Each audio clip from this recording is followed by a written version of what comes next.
Hello and welcome to another edition of On the Mic with Mike, with me, that is, Mike Jarvis, and with me today, this time, is a former Speaker of the Montserrat Legislative Assembly, currently a candidate for the upcoming election with the PDM party, a person who has grown up, shall I say, in a political household, or certainly very, very close to politics. And when you're the daughter of the legendary former Chief Minister of Montserrat, Mr. John Osborne, politics, I would suspect, would be in your DNA. Isn't that so, Shirley Osborne? So I'm told. So I'm told. Well, certainly, Shirley, thank you very much for taking the time to have this conversation with me. We are, talking about the issue of the diaspora and even more specifically, the diaspora and involvement in politics in Montserrat and even beyond that, in elections and beyond that, the possibility of voting or how we go about that. So thank you very much for taking the time and welcome. Thank you, Mark. Thank you for asking me. And let me begin at the beginning. On the background that I outlined there, where do you stand on this issue of the diaspora and this whole matter of voting to be, is, or not to be in Montserrat? I think Montserratians have a right to be able to participate at whichever level they decide in this little country, and especially because of where we are in terms of our redevelopment. We literally need all our forces, and one of the most important ways for people to contribute is through being involved in Montserrat enough to be participating in the voting. Now, I know that one of the issues that people are concerned about is that there's so many Montserratians overseas, and because of our particular kind of elections where we have, the nine, everybody votes for nine people. People are concerned about Montserratians who live here being overwhelmed by the others in the diaspora, which is a real concern. But my point is that there are ways to allow everybody to participate at the level that they want to, so that we get Montserrat to work, and also avoid the other things like the overwhelm, the fear that they'll come in hordes and vote and then go off again, and we have to live with the result. I think they should be allowed to vote, of course. It's very important to me that you said that they are allowed in some way. Because yes, there's been this pushback, and yes, we can argue that some of it is valid. You have so many people, Montserratians in the diaspora, and an election could be swung one way or the other. And we've heard the talk about, well, you don't live here, you don't understand the effects, and so we can discuss all of that. But in terms of the possible ways, what sort of ways do you have in mind, or are you thinking about? Well, one of the things that happened, that was made clear when the Electoral Reform Committee did their work, I want to say 5-6 years ago, they started. And around the same time, we had the CPA come in and monitor elections in 2014 and I think again in 2019. One thing that was made clear every time is that there's a large group of Montserratians who wants us to go back to constituencies. And every time you talk to somebody in a group about elections, about government and so on, that always comes back up, because one of the basic questions they ask is, so who do I go to when I need someone? Do I just go to all nine people? Who's the one person I can just go to? And if that were to happen, then what everybody's been saying, everybody agrees is fine, is that there be a constituency for the diaspora. So we have Salem constituency, St. Peter's constituency, the East constituency, whatever, and the diaspora constituency, so that they vote for their person in parliament the way everybody else would. The way things stand right now, with people voting for all nine, that that would be a very hard sell. And I do take the point about overwhelm and them not have to, quote unquote, live with the results. However, even as things stand, there are a number of Montserratians who are spending a lot of time in Montserrat, who are contributing in all kinds of ways, paying wages and salaries every month and paying taxes every year, and who are here for weeks and months at a time each year, who are being told, no, you can't vote because you are not resident. And that is separate and distinct from the other challenges we've had over the years, where some Montserratians still feel left, abandoned by those who left, and so are reluctant to have them resist their participation. But there is that group of Montserratians that that needs to be, that right now can be allowed to vote, should be allowed to vote, should be allowed to participate. I mean, it goes back to the old thing. No, if you pay taxes, you ought to have representation. No representation, no taxes. How'd it go? Yeah, no taxes without representation. Yes. No taxes Yeah. without representation. Yeah. So there is that. Because it seems to have become a very emotive issue where the emotion seems to be overshadowing the sort of specifics that we should addressing, as you say, find ways of doing it, of how we approach this thing. And you're coming at this from a particularly unique and I would say informed perspective as a former speaker of the Montserrat Legislative Assembly, because somehow whatever is decided upon once we have, or provided we have that conversation, needs to be codified in law. But Yes. we haven't, or are we on that path yet? Because I keep referring to the Commonwealth Parliamentary Association, which in 2014 said this issue is on several points, is tremendously vague, and we need to have some clarity. Yeah, and there is clarity, Mike. That's one of the problems. That's one of my frustrations. Dr. Fergus, and I don't have the document in front of me right now, but he clarified the whole issue of domicile and residency a while ago. And then just recently, coming up to these elections, it was the Electoral Commission made some announcements about what this requires, about how to handle this.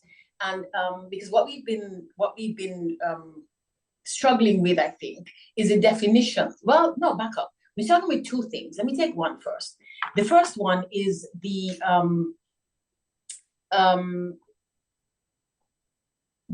inability so far, or unwillingness of the government, successive governments, to articulate a position for Montserrat, for Montserrat's future, that involves the people who left. Now, Mike, the people who left Montserrat after 1995, 2000, 2005, and there, they didn't leave, most of them, because they wanted to. They didn't choose to migrate.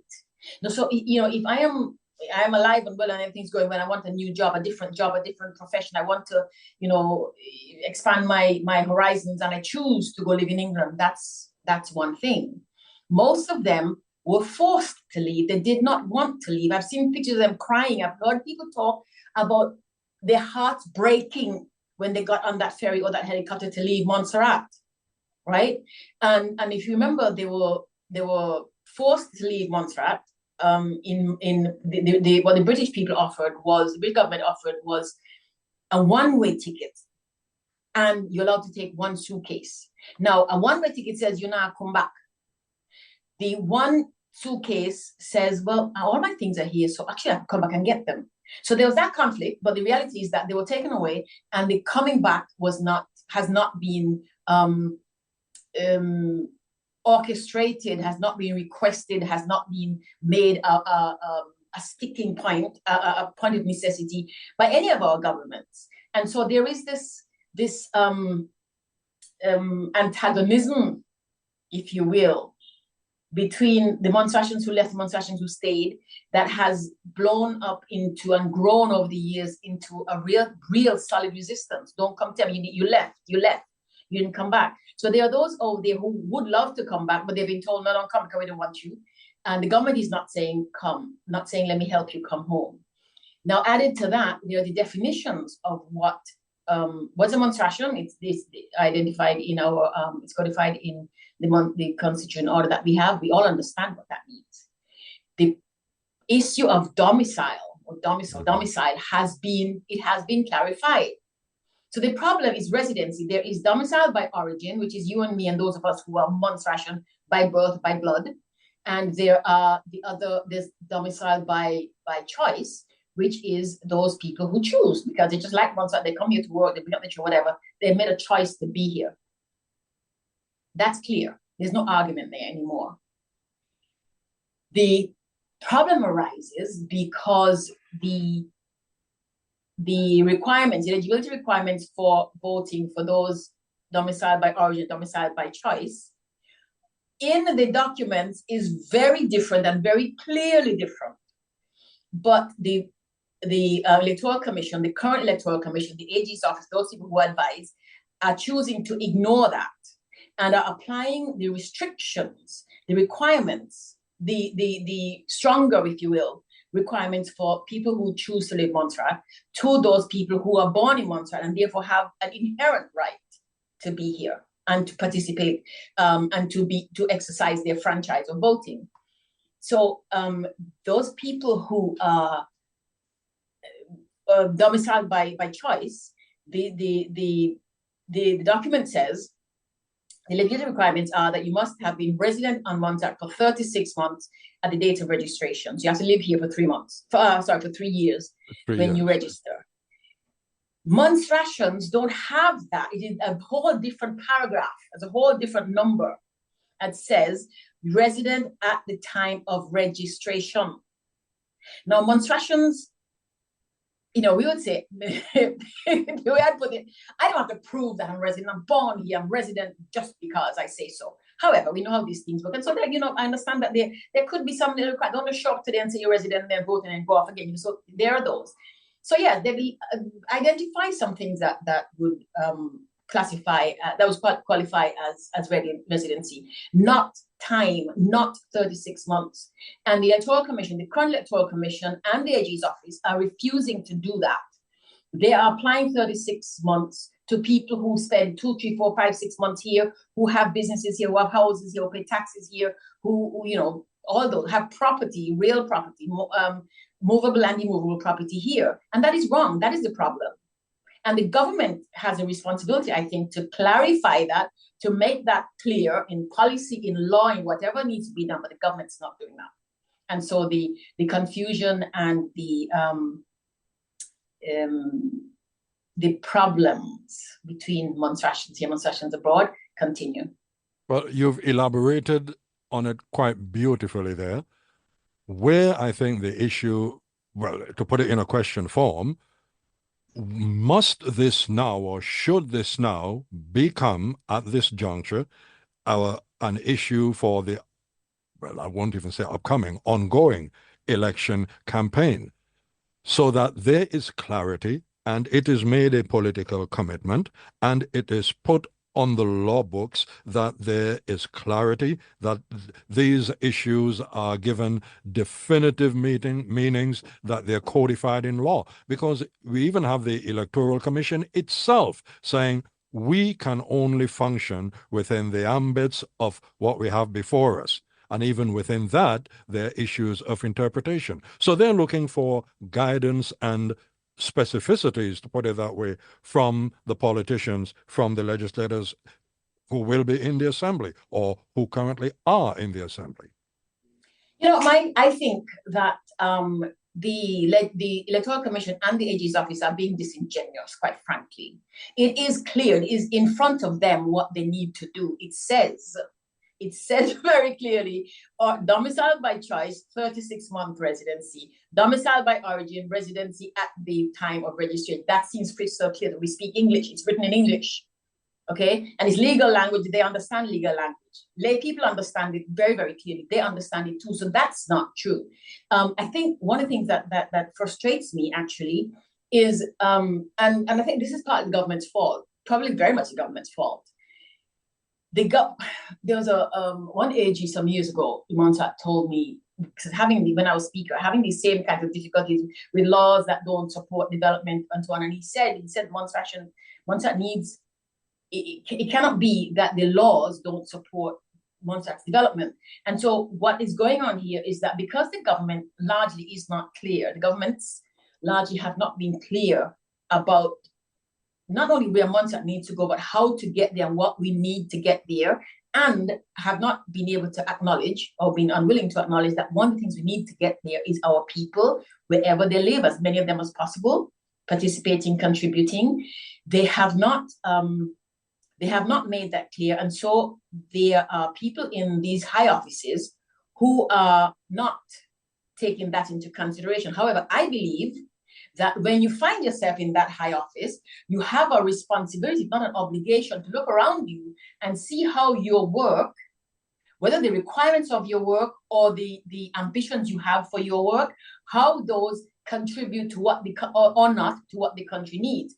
And my accusation here is that neither the Electoral Commission nor the AG's office nor the government is looking clearly and deeply and with a deep enough sense of finding a resolution, finding a real resolution that will support Montserrat's development in this matter. So what ought to be happening is that the government needs to say, we need all our people. How do we get them to participate? Here's what we need from our different groups of people. Here's what, makes sense. Here's what will be easy and workable. Not necessarily easy, but here's what will be workable. And then put the machine with the laws, the policies, the language, if you will, in place to have that happen. That is my problem here. That's what irritates me and frustrates me. So we need to be clear about Montserrat's future, and that needs to be articulated by our leaders. And we need to be encouraged and supported and motivated to keep our focus on this. And the people in those high offices ought to know what is required and also know the limits and the not just limits, the expanses, the possibilities of their work. So if I were the Electoral Commission, or the AG's office, or I was a member of government, or any other high office in government, I'd be looking at how my work contributes to this. Where do you want to go in Montserrat? How does my work support this? And if you don't care about where you want to go, but I'm Montserrattian and these things are important to me, so let me ask some questions and then work together to move this, because the policy is that people wait for the 9 members of the Legislative Assembly or the 4 members of cabinet to give these pointers and these directions, and then we just follow. The driving, pushing, supporting, guiding, leading, pleading with our leaders to lead us in this direction is not happening in Montserrat. And so we have bodies like the Electoral Commission and the AG's office that I think are not using their authority to the extent that they could and should in the interest of Montserrat's successful future. Should I take that as a commitment from you? You're campaigning for the election, that should you get in the Montserrat Legislative Assembly, and you're a former Speaker of the Legislative Assembly, so you have that vast range of experience of how the system works, that this is something that you will tackle almost as a priority, because at the moment, well, we consider everything in Montserrat is a priority right now, but this one seems to be right up there. Absolutely, and I'm tackling it right now. And I've been working on this for a long time, just as a Montserrattian, on a very personal level. I like my people home. I like that my people are home, right? But there is also, we've been doing work, for example, with the Montserrat Conference. And one of the things that I particularly worked on with the Montserrat Conference was the question of population and putting into the national psyche that our population needs to grow. Our population is important. We need to grow our population.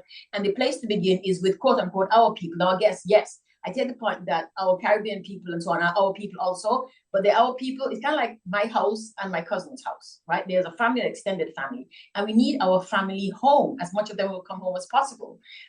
So I am making that point, and I've been talking, PDM knows how I feel about this, because one of the things that has hampered this, Mike, is that the governments, the politicians have been reluctant to engage this issue because they're afraid to lose votes.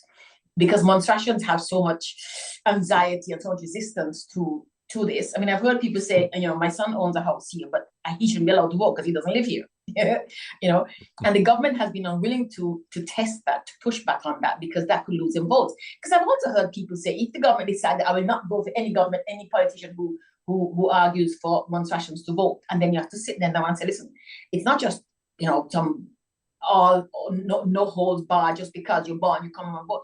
The eligibility requirements, even if you live on island, there will be eligibility requirements if you live abroad. It's that simple. We decide what they are, and it will work for everybody. Mm-hmm. So the governments have been reluctant to engage this, and so we have not made much movement on it.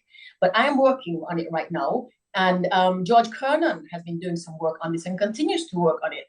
And just really quickly, what George has also done is, he has been writing to everybody, and he has been denied the right to vote, replaced, being put back on the voters list, right? Because they also take people off the voters list. It's not just they don't let you on; they take you off, even if you're not dead.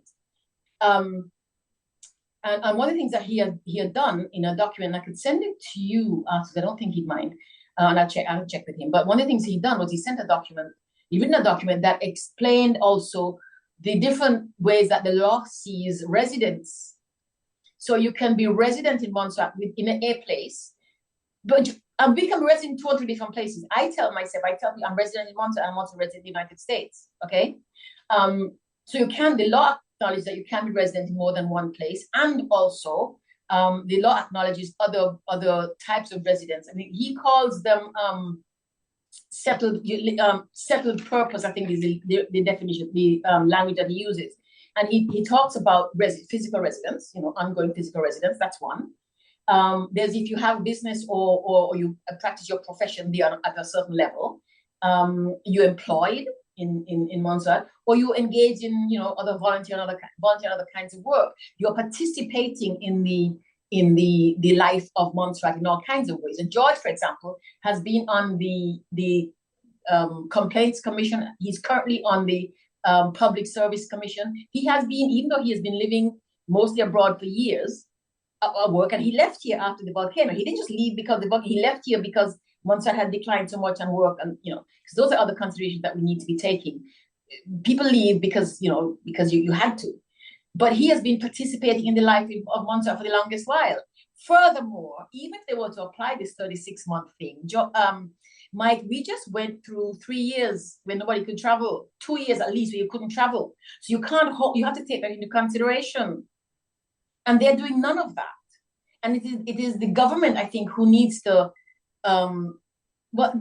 the government needs to say this, but the Electoral Commission also has a lot of latitude and authority to do all kinds of things. So it's a question of people agreeing on where Montserrat needs to go, what we need to get there, and just doing what needs to be done to get us there, which includes involving all our people to whatever extent they want to be involved. Is it a matter that even the Electoral Commission you just mentioned there, that it has too much latitude on this matter, and it is looking for a more narrowed, well-defined approach rather than, even as the Commonwealth Parliamentary Association noted, leaving too much of this open to interpretation? It's almost a situation of unelected bureaucrats having to make these very, very important decisions on matters which are, because we're talking about having an election, they are political in nature. So isn't it up then to the elected political directorate to set the parameters? And it has been done elsewhere in some of the other overseas territories. Anguilla has codified theirs. Turks and Caicos Islands has codified theirs. Bermuda has codified theirs. Why shouldn't Montserrat? Why shouldn't especially Montserrat? Especially Montserrat should. I agree with you. The only thing I can pin it down to is the lack of clarity on where Montserrat needs to be going and how we get there, and this sense of helplessness that is pervasive throughout the government and throughout Montserrat generally here at home about how much power and how much authority we have over our own affairs. People are afraid to offend the government, offend this particular voting bloc or that particular voting bloc, afraid to offend the British. And so we are locked in this cycle where people are unwilling to make decisions because they don't want to be caught out. They don't want to be seen to making decisions that might hurt someone. The Electoral Commission has the authority, the latitude to do this, and so can use it. I take your point. However, that perhaps because they feel that somebody else ought to take it up. So it's a question of somebody should, but nobody is. And that goes back, I think, to who feels courageous enough and who is committed enough and clear enough but where Montserrat wants to go, needs to go, should go, would best go, and is courageous enough to take it up.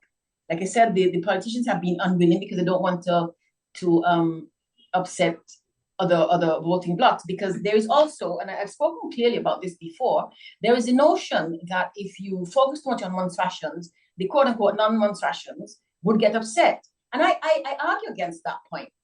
It doesn't even make sense to me. If and the way I've said it on Brain Power, for example, is Jamaicans like being Jamaican. Guyanese like being Guyanese. And Jamaicans and Guyanese and Americans and whoever, they recognize that when other people are in their countries, they don't have as much, right is not the right, let me put it this way. There's a premium to being from the place. So when you're Jamaican in Jamaica, there's a premium to being Jamaican there. When you're Montserratian in Montserrat, there's a premium to being Montserrat. And Jamaicans in Montserrat recognize and acknowledge that. Anybody that's living in the United States are recognizing and acknowledges that. You live in France, you're not French, you recognize that there are some French things that you're just not part of.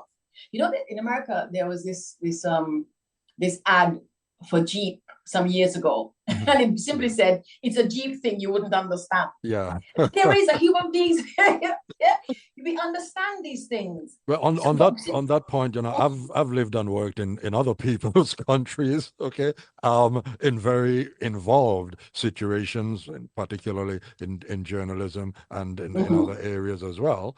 And I've imposed a limit on myself, even though in one case, in the case of St. Martin, I found out that my roots go back to St. Martin. But I allow a respectful distance, to put it that way.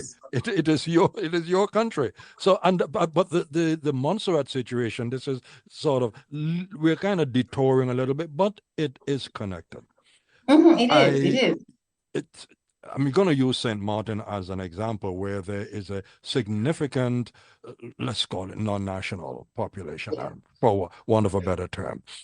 But of that population, there's a local, quote-unquote, indigenous population. They can then add Saba, St. Eustatius, Curacao, Aruba, and then we are all Dutch Caribbean. And numerically, there's where that majority number and majority impact and influence comes into the picture. I'm just checking something with the Cayman Islands recently, where there's a massive debate going on there. They had a report about some new port project and cruise project that they want to do. And the report that was looking forward, I don't know, 15, 20 years down the line, projected the population at 250,000. And everybody's up in arms about it. What on earth are you talking about? But then, even if you look at the current population there, which is, think, around 80,000 or thereabouts, you're told that only 25% of that number are eligible to vote. That is quite unlike the situation when you take Montserrat's total population into account, and when you take the right to vote for people resident in Montserrat, particularly that land that speaks about Commonwealth citizens. So I just said, you know, we have our extended family and we have our immediate family. But there's it's a complex issue in Montserrat. I can understand that some people want to tiptoe around it, but has anyone really asked the folks who are not from Montserrat, well, what do you guys think about this thing? Well, let me just give you an example. I can answer that because just the other day we were talking about about the same issue here, Montserrat not being allowed to vote, and some Jamaican people offered to protest with us so that Montserratians could vote. They said, why you guys not? Let's go, let's protest. Let's go do it. Jamaicans doing this. Would protest for Montserratians to have the right to vote. Yes. For Montserratians in the diaspora to have the right to vote. Yes. Fantastic. And Montserratians here are resisting it. Wow. Yeah. Yeah. Just like you said, when they are in somebody else's country and they recognize that they're in somebody else's country. And, you know, many of them, most of them come to Montserrat because for all kinds of reasons. One young man told me once, when I gave him a ride one Saturday afternoon, like evening at 6, 7 o'clock, and he had me drop him in Cheap End. And I said, oh, I thought you were, he's all dressed up. I said, I thought you're not going out to the club. He said, no. I come to Montserrat because Montserrat is peaceful and quiet and safe, you know? So there are all kinds of reasons why people come here. And I think what we have failed to do is to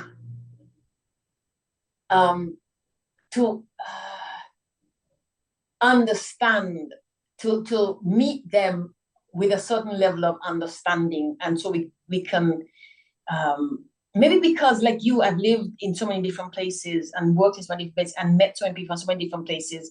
It's easy for me to see that for the most part they acknowledge and recognize that there's the immediate family, and then there's them, and they behave accordingly. Again, come back to it is the leaders of this little country who are missing the point, who are not coordinating, who are not investigating, who are not looking deeply enough, who are not also looking to see how best we could work together with our immediate and our extended family to build Montserrat. I think that's a major failing. It all comes back down to that. You know something, Shirley? We're talking about this, and it's a very involved, very important conversation. And I just wondered if we don't already have the answer. Meaning, you referred to the previous Electoral Commission report, review. And I've sent out invitations to participate in these discussions with a wide range of people who are also involved in that review commission. I haven't heard anything back yet, but, you know, fingers crossed. But the report was done. I submitted, and many other people I know have submitted their thoughts and their views. And these folks spent quite a long time. I think it ran into a few years. And there is a report somewhere. Whatever became of that document? Because at the moment, I am now thinking that could quite possibly be the answer to all of these questions that we have. So why have we not heard or had the report circulated, debated, you know, thrashed over, whatever? Why haven't we had that? Where's that report? The short answer is, and I was at the Parliament when they started this. I was actually there when the Electoral Reform Committee started its work. And the short answer, Mike, is that these things have to be quote unquote action by the government, by the politicians, the legislature, or the cabinet, and they quite simply were not. It's that simple. Well, I'm going why they didn't now is a whole other story, but yeah, because I've heard reference that, well, the commission was set up by the governor. The commission was not set up by the governor. The commission was set up by the cabinet. That's the governor and the government of Montserrat. Okay, so I do not know if it's a misunderstanding, a misinterpretation, but this is something that was done for the government, the elected government, the elected parliament, Legislative Assembly of Montserrat. So to pass it on to the governor, this current governor and her predecessors really should not be blamed for, well, this governor didn't read it and that one didn't pass it on to the other one. No. This is a document for the government, the Parliament, Legislative Assembly of Montserrat, and we need to dig it up. Now I'm putting my opinion in it. Go right ahead. You're a Montserrattian, you're allowed. I'm a Montserrattian. I have rights. Yeah, I think you're perfectly right. First of all, the Electoral Commission does not answer to the governor or to the government. It is probably the most independent of the commissions that there are, for obvious reasons, right? Yeah. And so the governor can't. First, the governor doesn't direct cabinet. The governor chairs cabinet. It is just as you say. It is the cabinet members, aka the politicians, who have the authority to action these things. The request came because these things are happening. You're always looking for ways to improve, and then, like I said, we had the CPA come and do the observe the elections for the very first time in 2014, and some of the things that came out of that were this report and this push to actually look at how we do elections here. That's part of what came out of that report, and so it was it was us. We were the ones who did this. We were the ones who moved this forward. We are the ones who have to move it forward. Not the government. It's not the government. It's nothing to do with the government. This or any previous. It is on us. This one's on us. And again, it boils down to, you know, how we see Montserrat and what we want from Montserrat. Well, Shirley, and its people. Yes, it's always, it's coming to the end here. It's always a pleasure speaking with you. It's always an education speaking with you. And once we start talking, sometimes I just want to get rid of clocks. but this is really such an important issue. So how do we take this forward? Where do we go from here in search of solutions to this matter? I think what has to happen, and I think I'm getting a little bit, not trying to get ahead of myself, but it seems that some of the politicians are beginning to understand the importance of it. There are signals here and there that they're listening at any rate, because I think that's what has to happen. We have to look at it the same way we look at all the other things. Take it down to population. They are acknowledging, all of the politicians running this election that I've heard so far have acknowledged that population is a problem. We need people. And of course, the first place you look is your family. You look for your own people first. You look to see how many they want to come back, and then look at ways to bring them back. But you can't just bring them back. You have to be allowed to participate, to contribute to the highest levels that they possibly can. So the way to get through this is for us to, for our leaders, those who are wanting to be leaders, to make it an issue. And then once we get into office, carry forward and make happen what needs to happen. You know, I don't think there's any other choice. The only thing that I can do right now, for example, because I'm not in office, is I can engage other people, involve other people, call them, tell them about it, you know, get on my soapbox every once in a while, or just have quiet conversations. But I think that's important. And outside of that, but that would also contribute to that, there has to come a point when we Montserrattians acknowledge that we still are one, that the people who left are still a part of us, that we belong to each other, and there's no them and us. And once we get that, I think all these things will be clearer. But again, that has to come from leadership at some level, whether leadership from the ground or leadership from above. It has to bubble up or come down from somewhere, and it hasn't quite done that yet. But I am reassured. I'm seeing some signs that people are thinking more deeply and beginning to think differently about this matter. So yeah, I'm hopeful. Well, I must give credit to the leader of your party, Mr. Paul Lewis, who I think on 2 occasions he brought this matter up very, very powerfully in the Legislative Assembly when it wasn't even on the agenda. So credit where credit is due. Would you allow me one final question? Absolutely. What would John Osborne have done in this situation? John Osborne would have said, yes. The Montserrattians, let them vote. He would absolutely have said that. My father was a regionalist. He was very much in what's the word? Very much committed to the idea of the Caribbean family. And, you know, when he died in 2011, some of the letters that I got from quote unquote ordinary people were saying that. I was from St. Vincent, or I was from Dominico, I was from here, and your father said, well, now you're a Montserrattian, and now you belong to us, and now so yeah, he would absolutely have said, yeah, let's figure out how to get these people involved. They belong to us, of course they do. My father loves family apart from everything else. So, you know, I have all kind of people calling me cousin in Montserrat, because my father said, you are family. That's how he was. He recognized, and more to the point, he also recognized the importance of Montserrat's, what's the word?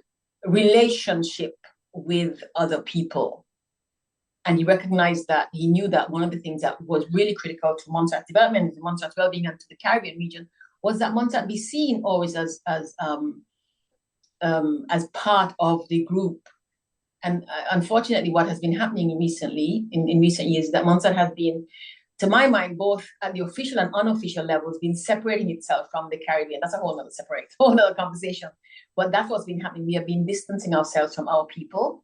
And I know that just in terms of our Montserrattian people and our other people. My father would be happy to have our people home and to embrace the other people who come in as part of the family. All of those people in England, you just said, come, let's bring you home and let's figure out how this is going to work.